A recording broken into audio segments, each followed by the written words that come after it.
Poteva mancare una gondola nel parlare del teatro veneziano? No, non poteva mancare. E una gondola è la protagonista inconsapevole di questo racconto settecentesco in cui la più celebre fra le imbarcazioni veneziane ebbe comunque un ruolo. L'anno è il 1760 e si rappresenta quell'anno al teatro Oggi Goldoni, allora San Luca, la Casanova di Carlo Goldoni.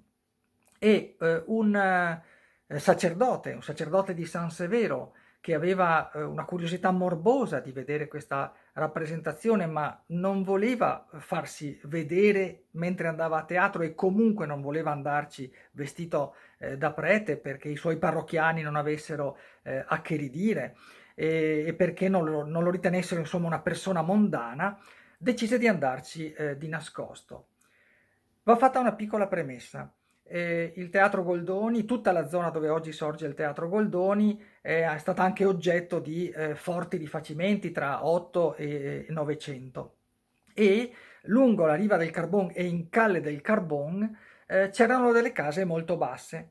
Chi ci narra questa vicenda è Gasparo Gozzi, il fratello di Carlo Gozzi, che diede vita alla Gazzetta Veneta, che fu uno dei primi giornali europei, che raccoglieva un sacco di notizie non solo cittadine, ma in questo caso assolutamente cittadina, e questo fatto del 1760 viene appunto raccolto da Gasparo nella sua gazzetta e io leggerò qualche passaggio di quello scritto originale perché è scritto in maniera mirabolante.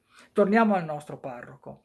Il nostro parroco fa chiamare una gondola, se la fa arrivare sotto casa, ci sale e lesto se ne va, chiede al gondoliere di andare spedito appunto verso Rialto, dove scende in riva del Carbon. Procura, nel frattempo, lui si è procurato un abito per cambiarsi, quindi procura di uscire dalla gondola vestito normalmente, lasciando quindi il suo abito da prete dentro la gondola, raccomanda al gondoliere di aspettarlo ed ecco che se ne va a teatro.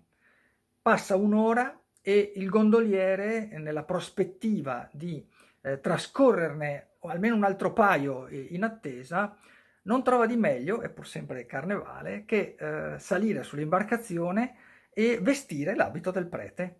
Dopodiché se ne va per osterie, quindi non facendo una grandissima figura nelle vesti del prete, ma tant'è, e completamente ubriaco ritorna dopo un'ora verso Calle del Carbon, dove, racconta Gaspare Gozzi, si trovavano alcune basse casipule abitate dalle più sozze e vituperose uccellatrici di uomini. Erano delle probabilmente anziane prostitute, sicuramente prostitute di un livello poveracce infimo, e quindi insomma donne anche molto veraci in qualche modo. Ed ecco che il nostro gondoliere, immedesimatosi nella parte, entrato completamente nella parte del prete, inizia a emendarle e inizia a tenere proprio loro un vero sermone. E cosa gli dice, fra le altre cose? O fracide, o corpi datisi al mondo, quando vi pentirete voi di questa vita universale? Bene questa calle detta del carbone, perché voi siete veramente carboni accesi. Con tutto ciò io vengo a voi qual fratello a sorelle. E così continuando in un crescendo, come dire, anche di pathos, e chiudendo ogni periodo con delle parole che un fratello non si sognerebbe mai di dire a delle sorelle, probabilmente apprese in qualche traghetto.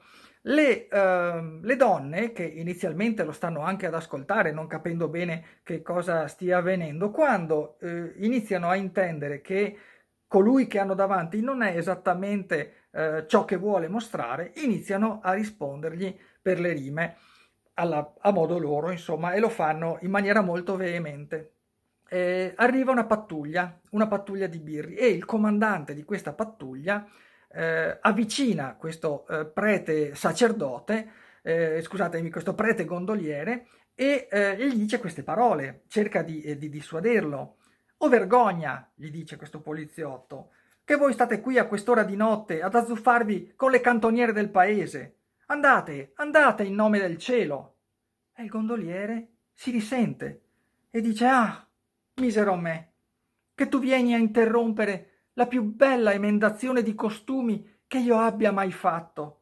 Non vedi tu come queste baldracche piangono e come siano vicine al pentimento? Vai dunque e lasciami compiere il mio ufficio." Ma a quel punto il poliziotto, che se lo sta squadrando da qualche minuto, vede che questo prete ha un cappello giallo da gondoliere e, come si suol dire a Venezia, per non sapere né leggere né scrivere, se lo prende e se lo porta in carcere a smaltire la sbornia.